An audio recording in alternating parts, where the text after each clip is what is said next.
কেমন নবী আমার, নবীজি বিদায় নেবে, মা বর্তমানে কানে নবীজি খবর পৌঁছে দিল। আর নবীজি যখন আগমন করে ঈদে মিলাদুন নবী পালন করেন, আল্লাহর নবী যখন দুনিয়ার জমিনের মধ্যে আগমন করে, নবীর আগমনকে কেন্দ্র করে আমার আল্লাহ বাক্কারে মক্কা বানিয়ে দেয়, মরা গাছের মধ্যে ফুল ফুটে দেয়।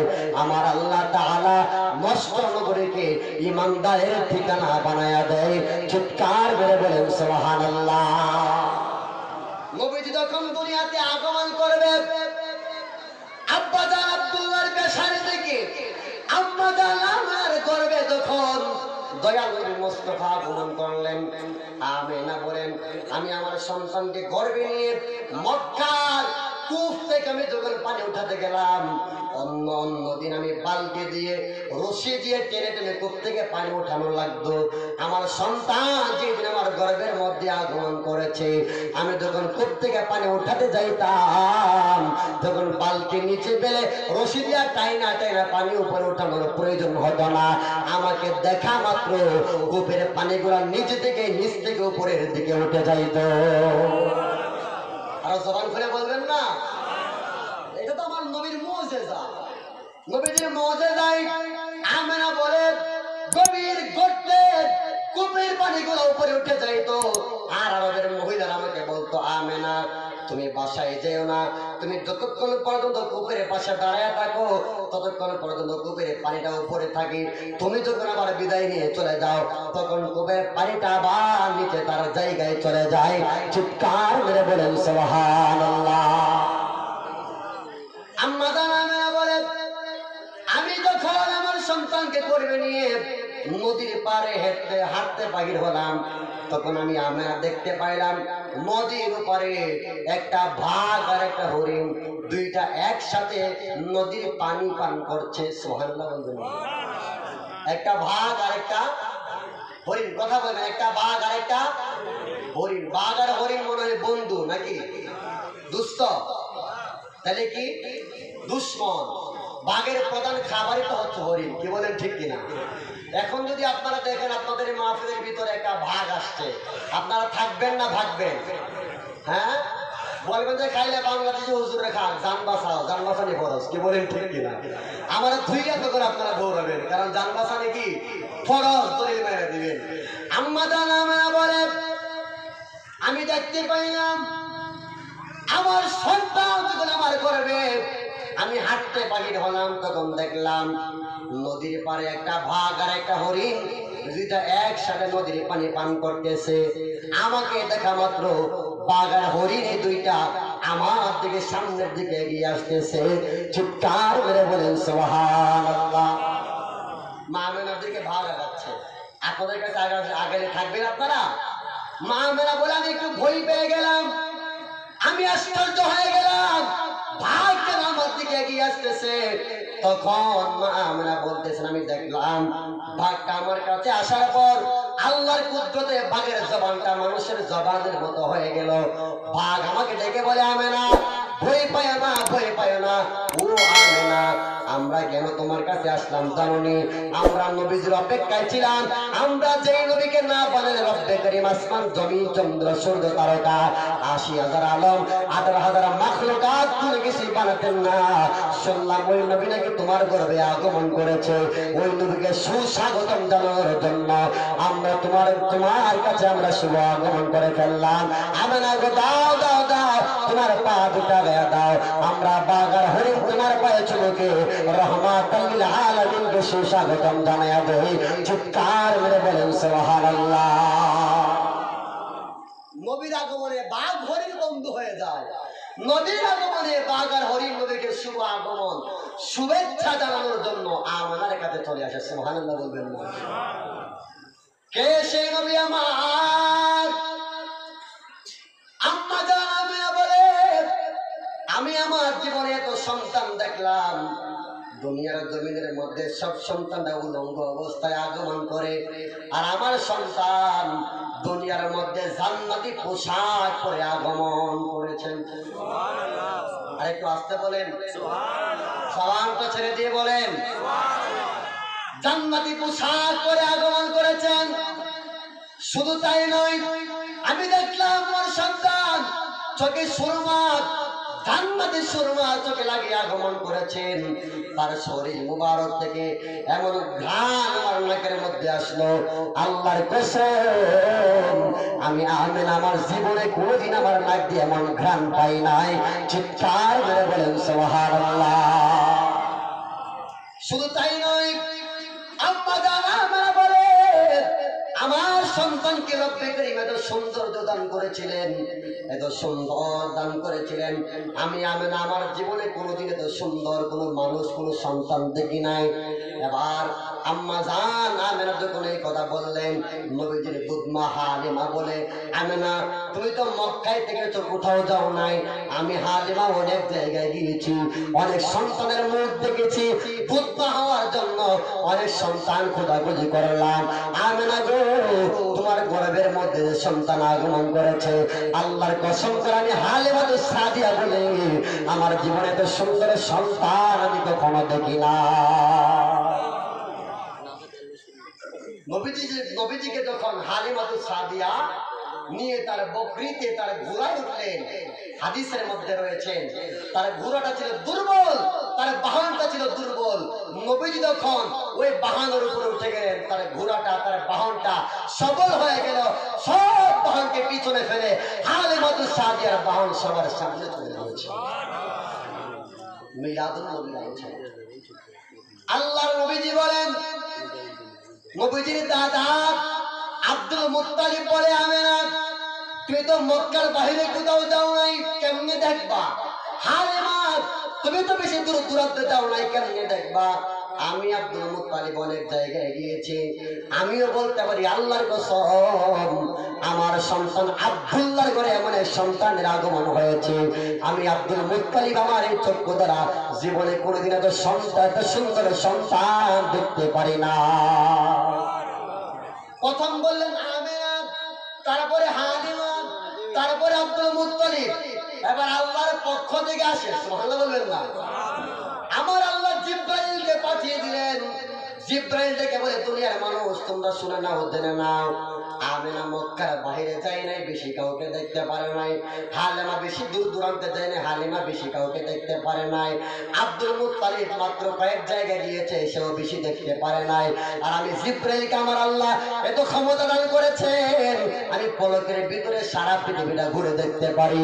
আমার আল্লাহ 1,24,000 পয়গম্বর, মতান্তরে 2,24,000 পয়গম্বর পাঠিয়েছেন। নবীদের কাছে আমি ওহী নিয়ে আসতাম। আমি জিব্রাইল আল্লাহর কসম করে বলতে পারি, আমি জিব্রাইলের জীবনে এত সুন্দর কাউকে আমি কখনো দেখি না। জিব্রাইল বলে, আমিও দেখি নাই। এবার আমার আল্লাহ কি বলে শোনেন, আল্লাহ কই, ও আমিনা তুমি দেখবা কেমনে? ও হালিমা তুমি দেখবা কেমনে? ও আব্দুল মুত্তালিব তুমি দেখবা কেমনে? হে জিব্রাইল তুই দেখবি কেমনে? আমি আল্লাহ আমার নবীর মতো সুন্দর কাউকে বানাই নাই। সুবহানাল্লাহ। আর একটু জোরসে বলবেন না? বানালে তো দেখবা, আমি তো আমার নবীর মতো কাউকে বানাই নাই, সৃষ্টি করি নাই। আমার নবী দুনিয়ার সর্বোত্তম সুন্দর। চিৎকার মেরে বলেন সুবহানাল্লাহ। আমি আপনাদের ভারতে প্রায় সময় কথাটা প্রায় মাহফিলগুলোতেই বলেছি যে হযরতে ইউসুফ আলাইহিস সালামকে আমার আল্লাহ দুনিয়ার অর্ধেকটা সৌন্দর্য দান করেছিলেন। ইউসুফ নবীর প্রেমে মিশরের জুলাইকা যখন পাগল হয়ে গিয়েছিল, আজিজে মিশরের স্ত্রী জুলাইকা যখন ইউসুফের প্রেমে পাগল হলো, মিশরের মহিলারা বলতে লাগলো একজন আজিজে মিশরের স্ত্রী একটা গোলামের প্রেমের পাগল হয়ে গিয়েছে, গোলামের প্রেমের পাগল পারা হয়ে গিয়েছে। এরকম ভাবে যখন তার বদনাম ছড়িয়ে ছিটিয়ে পড়লো, তখন জুলাইকা বলল, মিশরের সমস্ত সুন্দরী মহিলাদেরকে দাওয়াত করে নিয়ে আসো, আমি আমার ইউসুফের সৌন্দর্য সবাইকে দেখাতে চাই। সব মহিলাদেরকে দাওয়াত করে নিয়ে আসলেন। নিয়ে আসার পর সবার হাতে হাতে একটা একটা ফল দিলেন। ফল দিয়ে বললেন, আমি যখন বলবো তখন ফলটা কাটবা। ইউসুফ আলাইহিস সালামকে বললেন, ইউসুফ তুমি রাজপ্রাসাদে প্রবেশ করো। ইউসুফ নবী ওইদিকে রাজপ্রাসাদে প্রবেশ করতেছেন, আর জুলাইকা বলল, তোমরা তোমাদের হাতের ফলটা কেটে নাও। মিশরের মহিলারা ইউসুফ নবীর দিকে তাকিয়ে তাকিয়ে তাদের হাতের ফল কাটতেছে। হাতের ফল কাটতে কাটতে তাদের হাত কেটে ফেললো, হাতের রক্ত জমিনের মধ্যে পড়তে লাগলো। ইউসুফের সৌন্দর্য দেখে তারা বুঝতেই পারলো না। একটু জোরে বলবেন না? আর আম্মা জান আয়েশা বলেন আমার নবীকে আল্লাহ এত সৌন্দর্য দান করেছেন, ইউসুফকে দেখে মিশরের মহিলারা তাদের হাত কেটে রক্ত বাহির করেছিল। আমার নবীকে যদি কেউ দেখতো, আমার নবীর চেহারা মুবারক যদি সে অন্তর চক্ষু দ্বারা দেখতে পায়, তার কলিজা কেটে টুকরা টুকরা করে ফেলবে, তারপরে সে বুঝতেই পারবে না। চিৎকার মেরে বলেন সুবহানাল্লাহ। তিনি হলেন আমার নবী মুস্তাফা। আমার নবী কেমন নবী? আম্মা জান আয়েশা বলেন আমি একদিন অন্ধকার ঘরের ভিতরে, আমার ঘরের ভিতরে যখন আমি সেলাইয়ের কাজ করতেছি, হঠাৎ করে আমার হাত থেকে সুইটা পড়ে গেল। আমি অন্ধকারে সুইটা খুঁজে পাচ্ছি না। অন্ধকারে যখন আমি সুইটা খুঁজে পাচ্ছি না, হঠাৎ করে দেখলাম আমার অন্ধকার ঘরে আমার রহমাতুল লিল আলামিন আগমন করেছে। নবীজি যেই মাত্র আগমন করলেন, নবীজির নূরানি চেহারা মোবারকের নূরের তাজাল্লিতে আমার অন্ধকার ঘরটা নূরে আলোকিত হয়ে গেল। আর সেই নবীজির নূরের তাজাল্লিতে, নূরের তাজাল্লির আলোতে পাওয়ারে আমি আয়েশা সিদ্দিকা আমার সেই হারানো সুস্থকে খুঁজে পেয়ে গেলাম। বলেন সুবহানাল্লাহ। তিনি হলেন নবী মুস্তাফা। বলতেছিলাম নবীজির কথা, আল্লাহর নবী বিদায় নেবেন, ফাতেমাকে ডেকে বললো মা ফাতেমা দাও তোমার কানটা আমার জবানের কাছে লাগাইয়া দাও, আমি নবী তোমার কানের সাথে সাথে কিছু কথা বলতে চাই। কথা হলো মা আমি নবী দুনিয়া থেকে বিদায় নেব কিছুক্ষণ পর। আমি নবী বিদায় নেওয়ার পর সর্বপ্রথম জান্নাতের ভিতর আমার পরিবারের যার সাথে দেখা হবে সে হলো তুমি ফাতেমা। চিৎকার করে বলেন সুবহানাল্লাহ। মা ফাতেমা নবীজির বিদায়ের কথা শুনে চোখের পানি ফেলে ফেলে কান্না করতেছিলেন। নবীজি যখন মা ফাতেমার কানে কথাটা বলে দিলেন, এবার ফাতেমার চোখের পানি ফেলে কান্দে না, মা ফাতেমা মুস্কি মুস্কি হাসতে লাগলেন। চিৎকার মেরে বলেন সুবহানাল্লাহ। আম্মা জান এসে বলে ফাতেমা প্রথম দেখলাম তুমি চোখের পানি ফেলে কান্না করতেছো, এখন দেখতেছি তুমি মুস্কি মুস্কি হাসতেছো, কাহিনী কি, কারণ কি, ঘটনা কি? আম্মা জান ফাতেমা ডেকে বলেন ও আয়েশা সিদ্দিকা রাদিয়াল্লাহু তাআলা আনহা, শুনে নেন জেনে নেন, আমি যখন প্রথমবার আমার বাবার কাছে আসলাম, আমার বাবা দয়াল নবী বলেছিলেন তিনি দুনিয়ার জমিন থেকে বিদায় নিয়ে চলে যাবেন। নবীজির বিদায়ের কথা শুনে আমি চোখের পানি ফেলে কান্না শুরু করে দিয়েছিলাম, কিন্তু আমার বাবার কানে কানে একটা সুসংবাদ দিয়েছেন, আমার বাবা বিদায়ের পর সর্বপ্রথম আমি নাকি আমার বাবার সাথে জান্নাতে মুলাকাত করব। এই জন্য আমি ফাতেমার অন্তরটা খুশি হয়ে গেল। আমি ফাতেমা আনন্দে মুস্কি মুস্কি হাসতে লাগলাম। চিৎকার মেরে বলেন সুবহানাল্লাহ। লম্বা ঘটনা। আল্লাহর নবী দুনিয়ার জমিন থেকে বিদায় নিয়ে চলে গেলেন। নবীজি যখন দুনিয়ার জমিন থেকে বিদায় নিয়ে চলে গেলেন, পুরো মদিনার শহরের মধ্যে আল্লাহ হয়ে গেল রহমাতুল লিল আলামিন আর দুনিয়ায় নাই। চিরদিনের জন্য বিদায় নিয়েছেন। মদিনার রোজা মুবারকের মধ্যে নবীজি আরাম করবেন। আরে মুসলমানের দল, আল্লাহর নবীজি দুনিয়ার জমিন থেকে বিদায় নিয়েছেন, পর্দা করেছেন। এই কথা শোনার পর সাহাবীরা পাগলের মতো হয়ে গেলেন। সাহাবীরা নবীজির মহব্বতে চোখের পানি ফেলে কান্না করা আরম্ভ করলেন। সাহাবীরা নবীজির প্রেমে চোখের পানি ফালিয়ে ফালিয়ে কান্না করেন। এমন এমন সাহাবী নবীজির প্রেমে মাটিতে ঘরে ঘইরা ঘইরা কান্না করা শুরু করলেন। এর মুসলমানের দল, আল্লাহর নবীজি বিদায় নেওয়ার পর নবীজিকে যখন দাফন করা হলো, নবীজির একটা পাগল ছিল, নবীজির একটা আশিক ছিল, তার নাম হযরত বেলাল রাদিয়াল্লাহু তাআলা আনহু। যারা বাড়ি ছিল হাবশিতে, এই হাবশি বেলাল কালো ছিল, একদম কুৎসিত কালো। সেই বেলালের চেহারা মুবারকের মধ্যে আমার দয়াল নবীজির কাছে বায়াতে রাসূল গ্রহণ করার কারণে, ইসলাম কবুল করার কারণে আল্লাহর পক্ষ থেকে নূর আমার আল্লাহ দান করে দিয়েছিলেন। যে বেলাল ইসলাম কবুল করার কারণে নবীজি তাকে এত সম্মান দান করেছেন যে হযরত বেলাল রাদিয়াল্লাহু তাআলা আনহু নবীজি ইসলামের প্রথম মুয়াজ্জিন নিয়োগ করে দিয়েছেন। আরেকটু জোরে বলবেন না? ইসলামের প্রথম মুয়াজ্জিন নিয়োগ করে দিয়েছেন। বেলালের আযানের সুর এত মধুর ছিল, হযরত বেলাল আযান না দিলে আমার আল্লাহ সূর্যই উঠাতেন না। সুবহানাল্লাহ বলবেন না?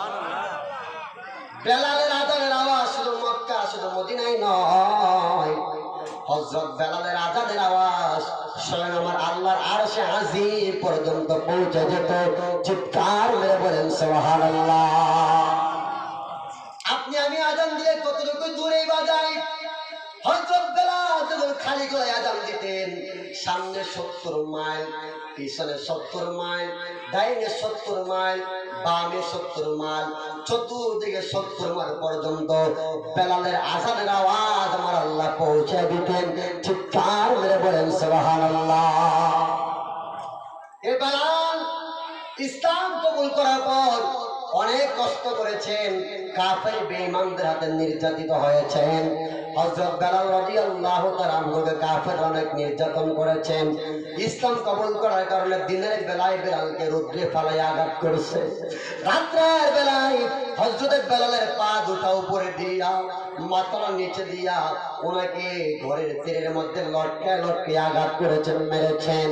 আর বেলালকে বলেছেন, বেলাল ইসলাম ছেড়ে দাও, নবীর কালিমা ভুলে যাও, তোমাকে বাদশা বানিয়ে রাখবো, আর যদি নবীর কালিমা না ভুলো তোমাকে মেরে ফেলবো। বেলাল বলে, আল্লাহর কসম আমি বেলালের জীবন যাবে। তারপর দয়াল নবীর মুস্তাফার প্রেম থেকে চুল পরিমাণ করে সরবো না। চিৎকার মেরে বলেন সুবহানাল্লাহ। নবীজি তখন বিদায় নিলেন। নবীজির বিদায়ের পর হযরত বেলাল রাদিয়াল্লাহু তাআলা আনহু পাগলের মতো হয়ে গেলেন। হযরত বেলাল রাদিয়াল্লাহু তাআলা আনহু নবীজির বিদায়ের পর নবী হারানোর ব্যথায় কান্না করতেন, পাগলের মতো হয়ে গেলেন। একদিন বেলাল রাদিয়াল্লাহু তাআলা আনহু তার মাথা মুবারকের মধ্যে একটা গাঁটুর নিয়া হযরত আবু বকর সিদ্দিকের দরজায় হাজির হয়ে গেলেন। আবু বকরকে ডেকে বলেন, আবু বকর আমাকে বিদায় দাও, আমাকে বিদায় দাও, আমি আর মদিনায় থাকবো না, আমি আর মদিনায় থাকতে চাই না, আমি বেলাল সিরিয়ার উদ্দেশ্যে রওনা হয়ে যাব। চিৎকার মেরে বলেন সুবহানাল্লাহ। আল্লাহর নবীর সাহাবী হযরত বেলাল রাদিয়াল্লাহু তাআলা আনহু উনি কান্না করতে করতে যখন আবু বকরের কাছে গেলেন, দিয়ে বলতেছে, আবু বকর আমাকে বিদায় দাও, আমি আর মদিনায় থাকতে চাই না। আরে মুসলমান, কার মনে না চাই মদিনা যাওয়ার জন্য, কার মনে না চাই মদিনা দেখার জন্য? অন্তরটাকে নরম করে দিয়ে বসেন। জানি না রে ভারতের মুসলমান, কার জন্য জানি আজকের এই জলসাটা জীবনের শেষ জলসা হয়ে যায়। জানি না কার জন্য জানি আজকের মাহফিলটা জীবনের শেষ মাহফিল হয়ে যায়। জানি না আজকে মুনাজাত কার জন্য জানি জীবনের শেষ মুনাজাত হয়ে যায়। এ ভাই, কত মানুষ রাস্তাঘাটে ঘুরতে যায়, হাঁটতে যায়, রাস্তাঘাটে গাড়ির নিচে চাপা পড়ে অ্যাক্সিডেন্ট করে মারা যায়। কত মানুষ রাত্রে বেলা আরামে ঘুমায়, সকালবেলার ঘুম থেকে উঠতে পারে না, ঘুমে করে কত মানুষ দুনিয়ার জমিন থেকে বিদায় নিয়ে চলে যায়। জবান খুলে বলেন কথা ঠিক কিনা? পৃথিবী যেমন আছে তেমনই ঠিক রবে,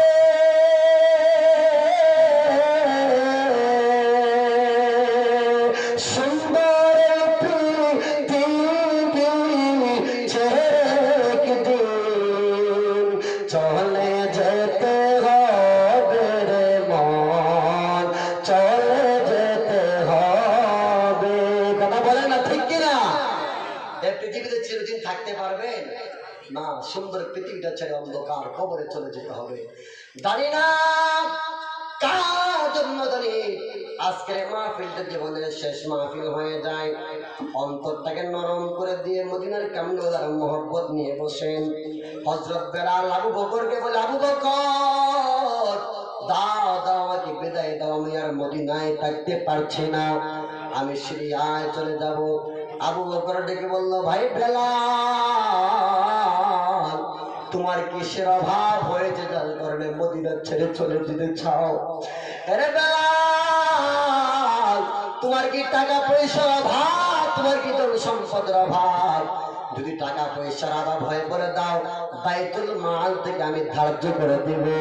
এবার হযরত বেলাল রাদিয়াল্লাহু তাআলার মধ্যে বলে, ভাই আবু বকর, আমার ভিতরে এমন এক অভাব, সেই অভাবকে তুমি আমাকে পূরণ করে দিতে পারবা? আমি বেলাল টাকার অভাবে পড়ি না, আমি বেলাল পয়সার অভাবেও পড়তেছি না। আমি বেলালের মনে একটাই আশা, আগে যখন আমি বেলাল মসজিদের মধ্যে আযান দিতাম, আযান শুনলে আমার নবী মুস্তাফা নামাজ পড়াতে চলে আসতেন। এখন আমি আযান দিলে আমার নবী আসে না, এই জন্য আমি বেলাল আর মদিনায় কখনো আযান দিব না। চিৎকার মেরে বলেন সুবহানাল্লাহ।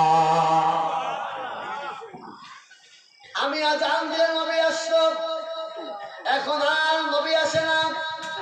আমি বেলাল এই মদিনায় আর থাকতে পারবো না, যে বেলালের আযান শুনে নবী নামাজ পড়তে আসে না। আমি বেলাল আর মদিনায় থাকতে চাই না। আবু বকর বলল, ভাই বেলাল, তুমি কি একাই নবীকে ভালোবাসো নাকি? আমরা কি নবীকে ভালোবাসি না? এবার বেলাল রাদিয়াল্লাহু তাআলা বলে, ভাই আবু বকর, তোমরাও নবীকে ভালোবাসো আর আমি আমার নবীকে ভালোবাসি, কিন্তু তোমরা আমার নবীদের রোজা মুবারক দেখলে সহ্য করতে পারো। আমি বেলাল তখন আমার মদিনার কামলিওয়ালার রোজা মুবারকের দিকে থাকা,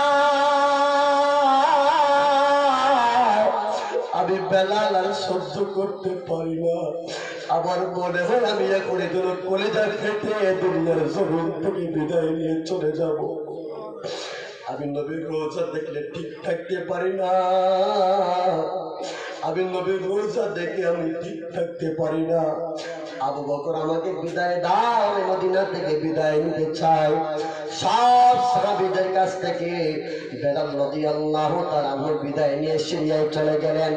একদিন, দুদিন, 3 দিন, অনেক দিন পার হয়ে গেল। হঠাৎ করে বেলাল রাদিয়াল্লাহু তাআলা স্বপ্নে দেখতেছেন, তার ভাঙ্গা ঘরের মধ্যে তার স্বপ্নে আমার মদিনার কামলেওয়ালা হাজির হয়ে গেছে। জবান খুলে বলেন না সুবহানাল্লাহ। আল্লাহর নবীর সাহাবী হযরত বেলাল রাদিয়াল্লাহু তাআলা দেখতেছেন, আল্লাহর নবী তার ভাঙ্গা ঘরের মধ্যে হাজির হয়ে গেল। স্বপ্নের যুগে নবী বেলালকে বলে, বেলাল,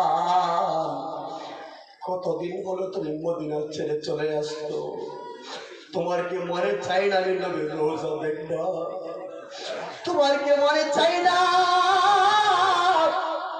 আমি নবীর রোজা দেখে দেখে আসসালাতু ওয়াসসালামু আলাইকা ইয়া রাসূলুল্লাহ বলে সালাম জানাইবা? বেলাল কি জুলুম শুরু করলা? আমি নবীর রোজা এতদিন হয়ে গেল আসি না, তুমি কি আমাকে ভুলে গেলা?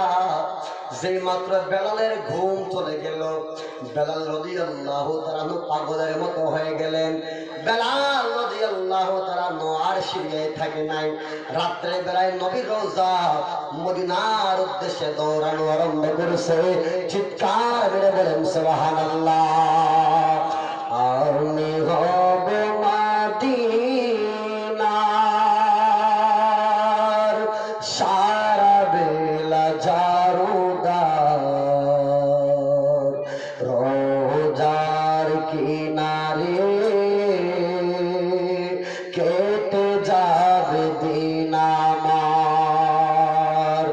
আমারই স্বপ্ন যদি হয়